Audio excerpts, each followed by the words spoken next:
তাকে ছুঁয়ে যায় তারি কাছে বলে আমারই কথা তারি কাছে বলে। ভীষণ মিষ্টি একটা মেয়ে, আমার তো ভীষণ প্রিয়, এত সুন্দর গান গায়, গড গিফটেড গলা। কারণ গড গিফটেড না হলে এত সুন্দর করে কেউ গাইতেই পারবে না। আমার অনুষ্ঠানে ও আগে এসেছে, আমাদের সবার প্রিয় মুখ, প্রিয় শিল্পী ঝিলিক। ঝিলিক, আজকে জামাটা কি মাই বানিয়েছে? না, এটা আজকেরটা মা বানায়নি, তবে এটা আপনিও জানেন যে আমি বেশিরভাগ ড্রেস মায়ের- আমার আম্মাই আম্মু ডিজাইন design করে ভালো বা লাগে। আমি আম্মু মিলে করি। আজকেরটা না, বাট বেশিরভাগ আসলে আমি আর আম্মু মিলেই করি। সব কিছু মিলিয়ে তোমাকে খুব সুন্দর লাগছে। Thank you so much. আর তোমার ইন্টারভিউতে দেখেছি আমি মাঝে যখন ফ্রি থাকি আমি ইউটিউবে ইন্টারভিউগুলো দেখি, হ্যাঁ, যে তোমার গানের স্কুল করার খুব একটা ইচ্ছা, এইটা কেন? কারণ হচ্ছে যেহেতু আমার গান শেখাটা আমার বাবার কাছে, এবং আমি যখন ছোট এবং যখন একটু একটু জ্ঞান হতে শুরু করলো তখনই দেখতাম যে আব্বুর বাসায় স্টুডেন্টরা আসতো, গান শিখতো, তো ওটা দেখে বড় হয়েছি। আমিও আব্বুর one of the students.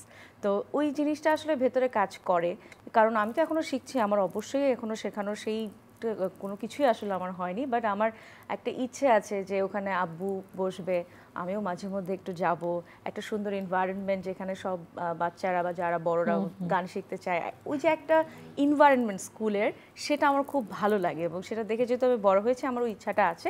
But একটা স্কুল করা বা সব কিছু করা এটা তো আসলে একা সম্ভব না। তো আমি আর আব্বা মিলে একটু চিন্তা ভাবনা করছি কিভাবে কি করা যায়, যদি কখনো হয় সেটা একটা কি বলবো ড্রিম হবে আমার জন্য। তুমি মনে হয় পারবে করতে, আল্লাহ অবশ্যই যদি পারবে, থাকে সাথে, দোয়া আপনাদের দোয়া থাকলো। থাকলে ইনশাআল্লাহ।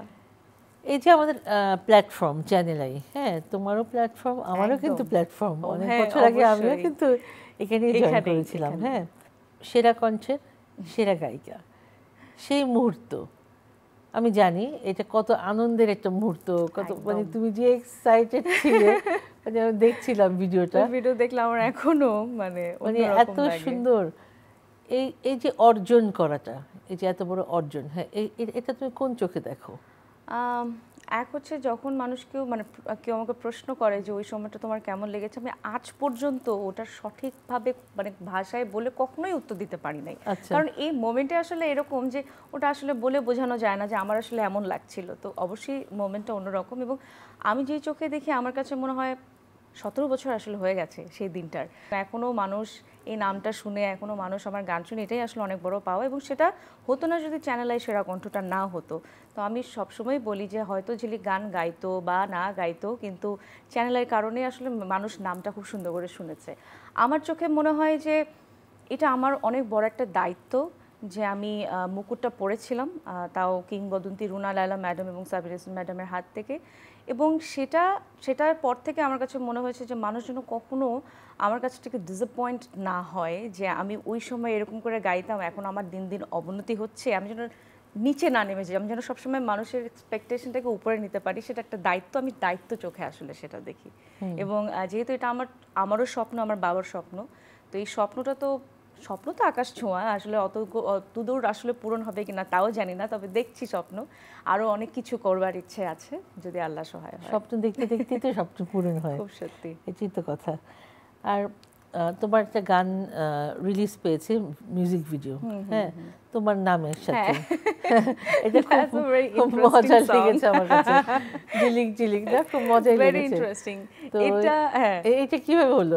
আমার আসলে কখনো ওরকম প্ল্যানও ছিল না যে আমার নিজের নাম নিয়ে কোনো গান হবে, বাট আমি হচ্ছে যেহেতু রঙন মিউজিকের সাথে অনেক কাজ করেছি, এবং সেখানে আমাদের যিনি গীতিকার জামাল হোসেন ভাই, আপনিও চিনেন অবশ্যই, তার অনেকগুলো গান আমার করা হয়েছে। তো প্রায় সময় উনি আমাকে একটা করে লিরিক পাঠায় যে এই গানটা এবার করছে, এই গানটা এবার করছে, বেশিরভাগই দেখা যায় রোমান্টিক সং অথবা বিষয়ভিত্তিক কোনো গান কোনো একটা ওকেশনে। তো হঠাৎ করে সে আমাকে একটা লিরিক পাঠালো, বললো তোমার নাম নিয়ে আমি গান লিখেছি। লাইক আমার নাম নিয়ে কিভাবে গান হবে, মানে কি হতে পারে, বলছে ওকে ভাই আপনি আমাকে পাঠান।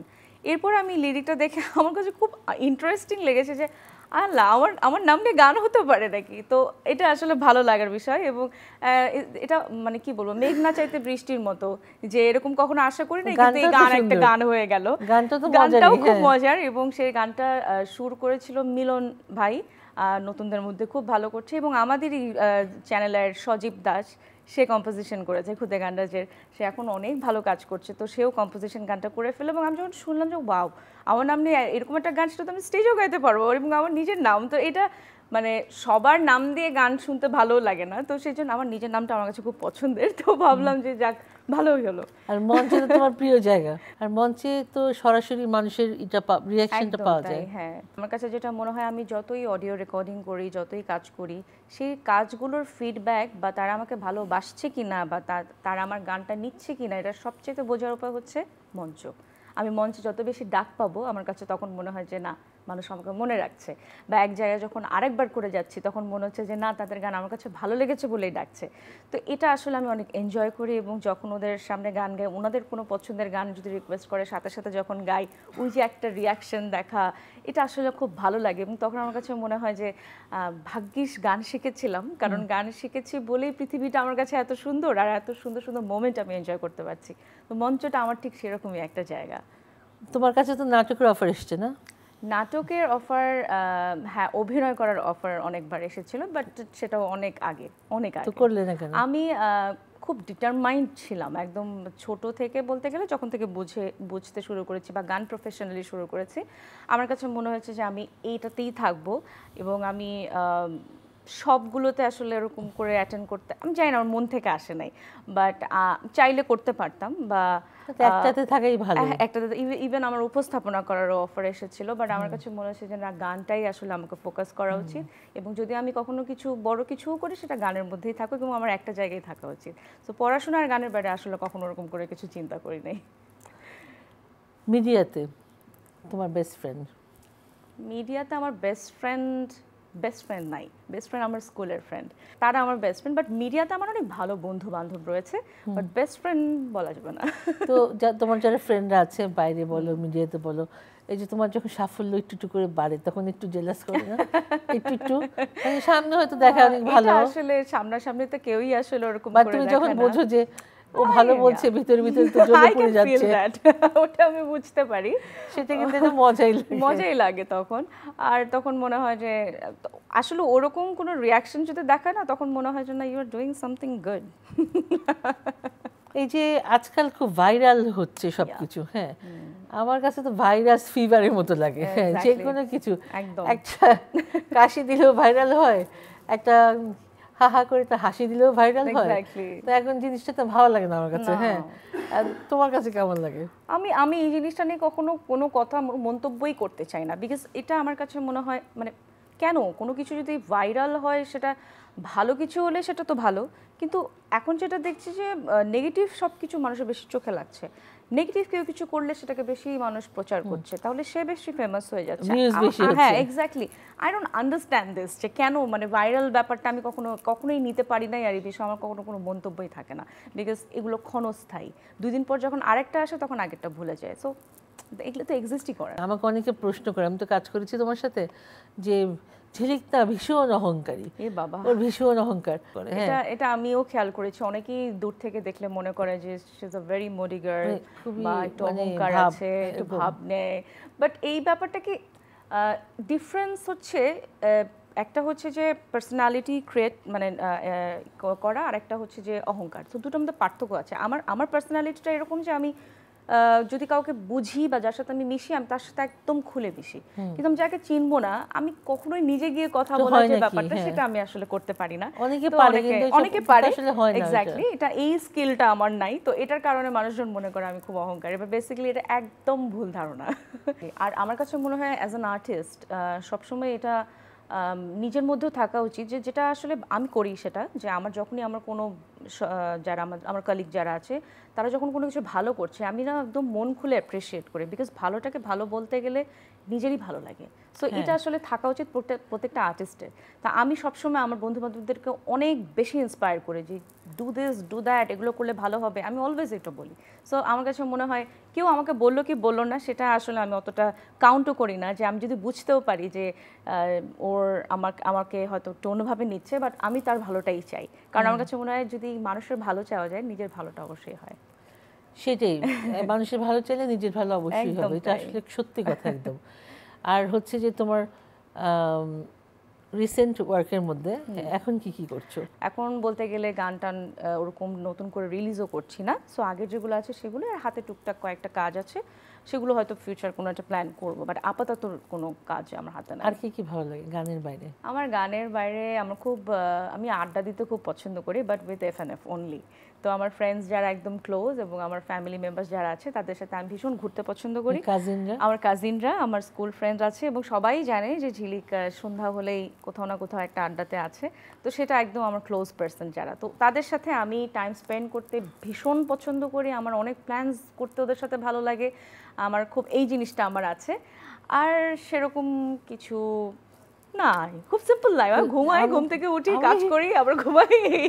আমি তো কথা বলি, আমি যখন ঝিলিকের সাথে কাজ করা শুরু করি, মানে তোমার সাথে, তখন তো তুমি বেশ ছোট। হ্যাঁ, আমরা যখন কাজ করলাম, তোমাকে রূপান্তরে যখন আনলাম, হ্যাঁ ছোট ছিলে, আস্তে আস্তে তারপরে তুমি এখনো বাচ্চা, আস্তে আস্তে বড় হয়ে গেলে, হ্যাঁ এখন তো বিয়ের সময়, হ্যাঁ শ্বশুর বাড়ি যেতে হবে। তো শ্বশুর বাড়ি যাওয়ার পর যদি গানটাকে বন্ধ করে দেয় কি করবে? এক হচ্ছে যে গানটা তো আমার আসলে একদিনে হয়নি, এটা আমার অনেক দিনের সাধনা। ছোটবেলা থেকে গান শিখে শিখে বড় হয়েছি, গানটা পেশা হিসেবে নিয়েছি। এটা আমার সাথে এমনভাবে জড়িত যে অন্য কেউ যদি আমার সাথে জড়াতে চায় তাকে গানের সাথেই জড়াতে হবে, আদারওয়াইজ আমার সাথে কেউ জড়াতে পারবে না। সো এটা আমি একদম, এটা আসলে আসে আমার ভেতর থেকে।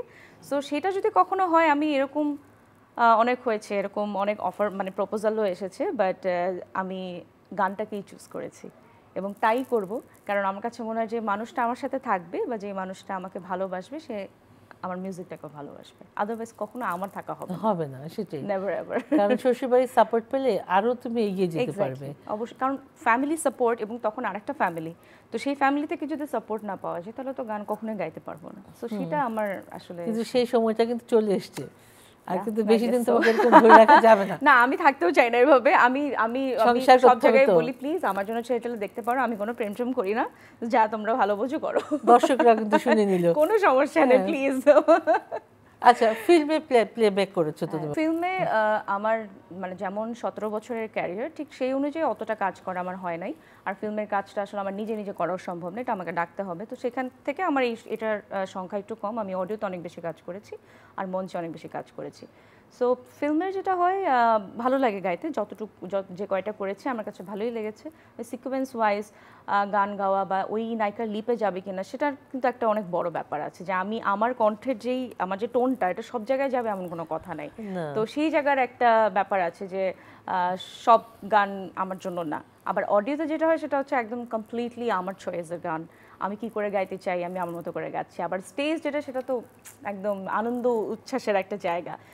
তিন রকমের মজা, এটার সাথে তিনটার কোনো মিল নাই। সো যদি আর্টিস্ট হতে হয় তিনভাবেই মেনটেন করতে হবে, এবং আমি সেটাই করে আসছি এবং ভবিষ্যতেও তাই করব। আর হচ্ছে তোমার চিন্তা ভাবনাগুলো সুন্দর গোছানো, এবং যেহেতু তুমি একটা পারিবারিক পরিবেশ থেকে এসছো যেখানে তোমার গানের পরিবেশ, হ্যাঁ বাবার সাথে বসে দেখলাম যে বাবা গান গাচ্ছিলেন, বসেছিলে, তো এটা কিন্তু আসলে অনেক বড় ব্যাপার। সবাই কিন্তু আবার ওই পরিবেশ থেকে আসে না।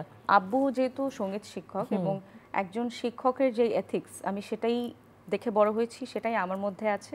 খুব সহজ সরল আমার বাবা এবং আমার মা, এবং আমিও খুব সিম্পলভাবে লাইফটাকে দেখি। কখনো আমি কমপ্লিকেটেডভাবে দেখিই নাই যে কি করলে আমি উপরে উঠতে পারবো, কি করলে আমি শর্টকাট কোনো ওয়ে খুঁজে, আই নেভার ডিড দ্যাট। আমার কাছে মনে হয়েছে যে আল্লাহ যা কপালে রেখেছে তাই হবে, you have to be honest and hard work করো, আল্লাহ অবশ্যই সেটা। তোমার জায়গায় তুমি ভালো থাকলে তুমি ফলটা ভালোই পাবে। দেশের বাইরে যখন যাও, হ্যাঁ ট্রাভেল করো, যখন শো করো, তখন মানুষ যখন মানুষ তোমাদেরকে নেয়, হ্যাঁ ওয়েলকাম করে তখন কেমন লাগে? খুব ভাল লাগে তখন। আমি আমি যেই জিনিসটা ফিল করেছি দেশের বাইরে, যে ওরা মনে করে কি ওনাদের কোনো আত্মীয় স্বজন এসেছে, বিকজ তারা এত বেশি ওভারওয়েলমড এবং তারা তো বাংলাদেশকে মিস করে। তো যখন আমরা যাই লাইক আত্মীয় স্বজন, আমার মামা চাচারা যেরকম আমার সাথে বিহেভ করে ওরাও তাই বিহেভ করে, যেরকম এত বেশি খুশি হয় এবং আপ্যায়ন এত বেশি করে যে তখন মনে হয় যে না বাংলাদেশেই মনে হয় আছি। ইভেন যখন অবশ্যই বাঙালি কমিউনিটিই আমরা শো করতে যাই, যে দেশেই যাই না কেন, তো সেখানে দেখলে মনে হয় যে না বাংলাদেশের কোনো একটা জায়গায় শো করছে। ওরা এত বেশি বাংলা গান পছন্দ করে। আর সবচেয়ে ইন্টারেস্টিং বিষয় হচ্ছে যে এখানে যেমন শো করি, হয়তো কোনো না কোনো গান রিকোয়েস্ট করলো যেটা আমার গলায় কেউ শোনেও নাই, ওনাদের পছন্দের কোনো গান রিকোয়েস্ট, কিন্তু ওখানে গেলে যেটা দেখা যায় ওরা না একদম পয়েন্ট টু পয়েন্ট সব মনে রাখে। ওই রাউন্ডে তুমি একটা গান গেয়েছিলে সাবিনা ইয়াসমিন ম্যাডামের, ওই গানটা গেয়ে শোনা, ওরা না এই জিনিসটা খুব মনে রাখে। তো এটা আমার খুব ভালো লাগে। সেই 2008 সালে কোথায় প্রথম রাউন্ডে কি গান গেয়েছি সেটাও মনে রেখেছে, এটা আমার খুব ভালো লাগে আসলে। তো ওরা মানে খুব ছোট ছোট বিষয়গুলো মনে রাখে, এটা একটা ইন্টারেস্টিং বিষয়। আর হচ্ছে অবভিয়াসলি তারা তো এনজয় করে গান, এবং এতদিন পরে যখন আমাদেরকে পায় ওদের আপ্যায়নটা না অন্যরকম, মানে তখন মনে হয় যে আত্মীয়দের কাছে গেছি। সো এটা বাঙালি ইন্টারেস্টিং। তো হ্যাঁ বাঙালিদের পেলেই তো আমাদের একদম, ভালো লাগে। right. দেশের বাইরে গেলে দুই বাঙালি দেখলেই কি ভালো লাগে না, একদম। যে আল্লাহ মানে আমার কাছের মানুষ কাছের এমন। মানুষ, এটা আর সত্যি। আমি যখনই যাই কোনো কাজে ফের আসবো, যে কতক্ষণে ফিরবো, মানে বাংলাদেশে প্লেনে আমিও। বসে বসে দেখি নদী নালা দেখবো, খুব বুঝছো? তাই, মানে আমি গেলে কোথাও 7 দিনের বেশি হয়ে গেলে আমার বাংলাদেশে যাইতে হবে, মানে এই দেশ, জায়গাটা নিজের দেশ, আসলে নিজের দেশই। অন্যরকম, এটার সাথে এটা কোনো একটা দেশের তুলনা নেই। আসলে একটা অন্যরকম ফিলিংস। তো আমাদের অনুষ্ঠানে তুমি আজকে সময় দিয়েছো, আমাদের রূপান্তরের পক্ষ থেকে শুভেচ্ছা, Thank you. চ্যানেল আইয়ের পক্ষ থেকে আমার খুব শুভেচ্ছা। ভালো লাগে, আমি যখনই ডাক পাই আমার ভীষণ ভালো লাগে যে না আপু আমাকে মনে করলো, আমার যেতেই হবে, এবং এটা one of my very favourite programs, এবং আপনি জানেন আমি কখনো কিন্তু মিস করি না। সো এর সামনেও মিস করবো না। আজকে ভীষণ ভালো লাগলো আড্ডা দিয়ে, এবং সবাইকে অনেক অনেক ধন্যবাদ। তুমি ভালো থেকো, অনেক ভালো থাকবে। থ্যাংক ইউ আপু, থ্যাংক ইউ। একটা ছোট টিপস দিব আজকের অনুষ্ঠানে, সেটা হলো ঘুমানোর আগে একটু কষ্ট করে মনে করে, হ্যাঁ, চুলাটা একটু বন্ধ করে তারপর ঘুমাবেন। এসব কিন্তু দেখে ঘুমেন, দরজাটা বন্ধ কিনা, আপনার ঘরের এগুলোর সুইচ বন্ধ কিনা, সমস্ত সুইচগুলো চেক করবেন, তারপর ঘুমাতে যাবেন। কারণ ছোট্ট একটা ব্যাপার থেকে দুর্ঘটনা অনেক বড় হয়ে যেতে পারে। ভালো থাকবেন। চলুন আমরা এনজয় করি আমাদের মিষ্টি ঝিলিকের, মিষ্টি বলে আমার কাছে সবসময় মিষ্টি, ঝিলিক ঝিলিক ভিডিও।